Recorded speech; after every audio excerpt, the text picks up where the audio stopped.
தலைவா தலைவி மொத்தமா முடிச்சு விட்டாங்க. அதாவது இந்த வீடியோ பார்த்தாதான் உங்களுக்கு இந்த வீடியோல நான் என்ன சொல்ல போறேன்றதே உங்களுக்கு புரியும். அதாவது ஃபர்ஸ்ட்ல இருந்து ஆரம்பிப்போம். அதாவது ஈரானோட பிளேஸ் ஒரு மிகப்பெரிய ஒரு எண்ணெய் வயல். இது சவுத் பார்ன்னு சொல்றாங்க.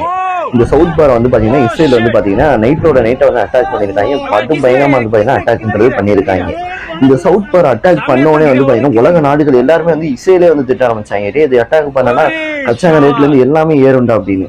அதுக்கு பாத்தீங்கன்னா அதாவது ஈரானோட தலைவரையுமே நிறைய பேர் தூக்கியிருக்காங்க. ஈரானோட உளவுத்துறை தலைவரே பாத்தீங்கன்னா இஸ்ரேல் தூக்கியிருக்காங்க. சொல்லி அடிச்ச மாதிரியா. இதெல்லாம் பாத்துக்கிட்டு இருந்த ஈரான் என்ன பண்ணிருக்காங்க அப்படின்னு கேட்டீங்கன்னா, உலகத்திலேயே எல்என்ஜி அதிகமா உற்பத்தி பண்ணக்கூடிய இடம் எது அப்படின்னு கத்தார்ல தலைநகரத்துல இருந்து கொஞ்சம் ஒரு 100 கிலோமீட்டர் தொலைவில் உள்ளது ராஸ்லபான் தான் தொழில்துறை மையம் அப்படின்னு சொல்லுவாங்க. கத்தாருக்கு பாத்தீங்கன்னா இதுதான் தொழில்துறை மையம். இங்கதான் எல்என்ஜி ஆலயம்ன்றது ஒண்ணு இருக்கு. எல்என்ஜி ஆலயம்னா உலகத்திலேயே 20% எல்என்ஜியை உற்பத்தி பண்ணக்கூடிய ஆலயமே இதுதான். அந்த ஆலயத்தை 5 பாலிஸ்டிக் ஏவுகணை ராக்கெட் விட்டுருக்காங்க. 5ல 4 பாத்தீங்கன்னா கத்தார் தடுத்திருக்காங்க. அதுல 1 பாத்தீங்கன்னா கீழே விழுந்து உடஞ்சிருச்சு. 15 வருஷம் கட்டமைப்புன்னு சொல்றாங்க. 15 வருஷம் கொத்தி பொத்தி பொத்தி பொத்தி நாங்க உருவாக்குனதை ஒரே குண்டை போட்டு ஒரே ராக்கெட்டை வச்சு எங்க தகர்த்துனேன். இதை நாங்க மீண்டு வர்றதுக்கு 5 வருஷம் ஆகும் அப்படின்னு இப்ப கத்தார் சைட்ல இருந்து தகவல் வந்திருக்கு. ஈரான் லாக் பண்ணிருக்க பாதையில இப்ப கப்பல்கள்லாம் வந்துகிட்டு இருக்கு. ஹார்முஸ் கடல் பகுதி வழியா எல்லா கப்பலும் இந்தியாவுக்கு வந்துகிட்டு இருக்கு. இனிமே இந்த பிரச்சனை, இந்த பிஎன்ஜி கேஸ் பிரச்சனை, பெட்ரோல் பிரச்சனை இருக்காதுன்னு நினைக்கிறோம். ஆனா பெட்ரோல் தயாரிக்கக்கூடிய இடமும் இந்த சிஎன்ஜி எல்என்ஜி தயாரிக்கக்கூடிய இடம் இருந்தா தானே நம்மளுக்கு பெட்ரோலே வரும். இப்போ அதை பாத்தீங்கன்னா டார்கெட் பண்ணி ஈரான் அடிச்சுக்கிட்டு இருக்காங்கன்றது இப்ப தெரிய வருது. இதனால கண்டிப்பா உலகம் முழுக்க சிஎன்ஜி பிஎன்ஜி எல்லா ரேட்டும் ஏறப்போகுது. இன்னொரு முக்கியமான விஷயம், ஹீலியமும் பாத்தீங்கன்னா அதிகமா தயாரிக்கிறது இந்த கத்தார் தான். இந்த ஒரு ராஸ்லபான்ற இடத்துல தான் தயாரிக்கிறாங்க.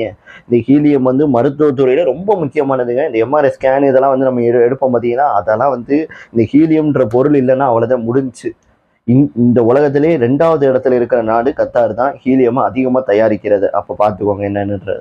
ஈரான் முக்கிய ஒரு வீடியோவை ரிலீஸ் பண்றாங்க. இந்த வீடியோல நீங்க பாக்குறது அமெரிக்காவோட F-35 F-35 பாத்தீங்கன்னா சொல்றாங்க. இந்த ஒரு போர் விமானத்தை, இது அமெரிக்காவோட போர் விமானம் கிடையாதுங்க. அமெரிக்கான என்ன, அமெரிக்கா நாடுனா யாருன்றதை இந்த விமானம் மூலியமா காட்டுவோம் அப்படின்றத அமெரிக்காவால நெஞ்ச தொட்டு பாத்தீங்கன்னா சொல்லிக்கிட்டு தெரிஞ்சாங்க. ரொம்ப பீத்திக்கிட்டு தெரிஞ்சாங்க. ஆனா இதெல்லாம் எனக்கு ஒரு மேட்ரே கிடையாதுன்னு சொல்லி ஈரான் பாத்தீங்கன்னா இதை அடிச்சு தூக்கியிருக்காங்க. இதோட ரேட்டு மட்டுமே பாத்தீங்கன்னா கிட்டத்தட்ட 900 கோடி. இன்னைக்கு அமெரிக்கா டாலர் கணக்கு படி பார்த்தோம்னா, இந்த விமானத்தோட இதை மட்டும் தான் சொல்றேன். இந்த விமானத்துக்குள்ள எவ்வளவு ஆயுதம் இருந்திருக்கும், எவ்வளவு விஷயம் இருந்திருக்கும், அதெல்லாம் சேர்த்தோம்னா எங்கேயோ பாத்தீங்கன்னா போவோம். எப்படி இதை ஈரான் அழிச்சாங்க? ஏன்னா அமெரிக்கா எந்த ரேடார்லயும் சிக்காத அளவுக்கு தான் இந்த ஒரு பிளைட்டை பாத்தீங்கன்னா தயாரிச்சிருக்காங்க. எப்பயும் ரேடார்லயும் சிக்காது. அப்புறம் எப்படி ஈரான் அடிச்சாங்க அப்படின்னு கேட்டீங்கன்னா, ஈரான் என்ன சொல்றாங்கன்னா, இந்த என்னவோ பெரிய ஆளா இருந்தாலும் இந்த விமானம் இருந்தாலும் இந்த விமானத்துக்குன்னு ஒரு ஹீட் எனர்ஜி வெளியாகும். இந்த இன்ஜினோட ஹீட் வெளியாகும்ல, அந்த ஹீட்டோட இதை வச்சு ஹீட் சென்சாரை வச்சு நாங்க அட்டாக் பண்ணியிருக்கோம்.